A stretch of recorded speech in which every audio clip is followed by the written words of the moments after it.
कोल्हापूरच्या CPR रुग्णालयात शासकीय अधिकारी, शिक्षक आणि कर्मचाऱ्यांच्या मेडिकल बिलांच्या फाईल्स मंजूर करताना मोठ्या प्रमाणात भ्रष्टाचार केला जात असल्याचा आरोप शिवसेना ठाकरे गटानं केलाय.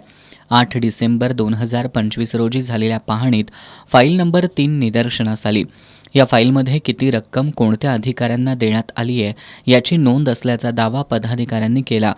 ही हिशेब फाईल जिल्हा शल्य चिकित्सक डॉक्टर प्रशांत वाडीकर यांच्यामार्फत सील करण्यास भाग पाडण्यात आलं असून या प्रकरणाची चौकशी करण्याची त्रिसदस्यीय समिती नेमावी, निवासी उपजिल्हाधिकारी, अतिरिक्त जिल्हा पोलीस अधीक्षक आणि जिल्हा सरकारी वकील यांच्यामार्फत खातेनिहाय तपास करावा, दोषी अधिकाऱ्यांना निलंबित करावं, तसंच या गैरव्यवहाराबाबत आर्थिक गुन्हेन्वेषण शाखेकडे गुन्हा दाखल करावा अशा मागण्या पक्षाच्या वतीनं करण्यात आल्यात.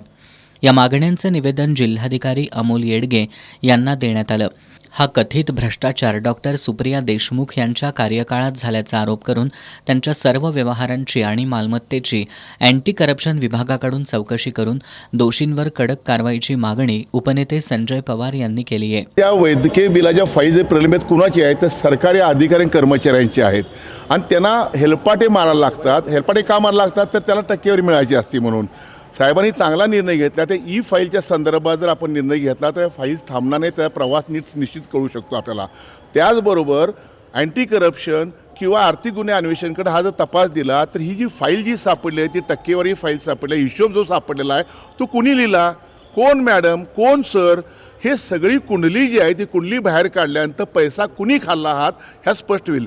तत्कालीन त्यावेळच्या जिल्ह्याच्या आपले सिव्हिल सर्जन ज्या होत्या त्यांच्या कारकिर्दी फार मोठ्या प्रमाणात भ्रष्टाचार सिद्ध झालेला आहे. मग तपास जर करणार नसतील तर होणारच नाही ना तपास आणि गुन्हे दाखल होणार नाहीत. दूध का दूध पाणी का पाणी करायची ही संधी आंबेडकर साहेबांना, मुश्रीफ साहेबांना आहे. ती संधी सोडू नये. गोरगरिबांना न्याय देण्याचं काम तुम्ही करा, अन्यथा आम्हाला न्यायालयात जाण्याशिवाय दुसरा पर्याय नाही. दरम्यान CPR प्रवेशद्वारावर सुरक्षा व्यवस्था कडक करण्यात आली असून अभ्यागतांना आत सोडलं जात नसल्यानं वादावादी होताना दिसून येते. यावर बोलताना इमारती सुंदर न करता आतली यंत्रणा सुरळीत करा अशी मागणी पवार यांनी केली. खरं तर नुसतीच बिल्डिंग देखणी करून चालत नाही. इमारती सुंदर आणि आत सगळा काळावादळ चालला असेल तर हे चुकीचं होईल. त्यामुळे लोकांना येणं जाणं सुद्धा सोयीस्कर झालं पाहिजे. पार्किंगची व्यवस्था सोयीस्कर झाली पाहिजे. महत्त्वाची काही लोकं असतील त्यांची कामं नाहीत ती पाहिजे तशी आज जातात आणि खरोखर पेशंट आहेत, खरोखर त्यांना गरज आहे, त्यांना आज सोडलं जात नाही. रोजची धक्काबक्की होते तिथं. म्हणून इमारती सुंदर न करता आतली यंत्रणा सुंदर करा.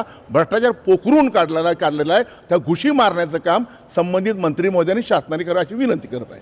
यावेळी सहसंपर्क प्रमुख विजय देवणे, महिला जिल्हा संघटिका प्रतिज्ञा उत्तुरे, उपजिल्हा प्रमुख अवधूत साळुखे, करवीर तालुका प्रमुख विराज पाटील, युवासेना जिल्हा प्रमुख मंजित माने यांच्यासह कार्यकर्ते उपस्थित होते.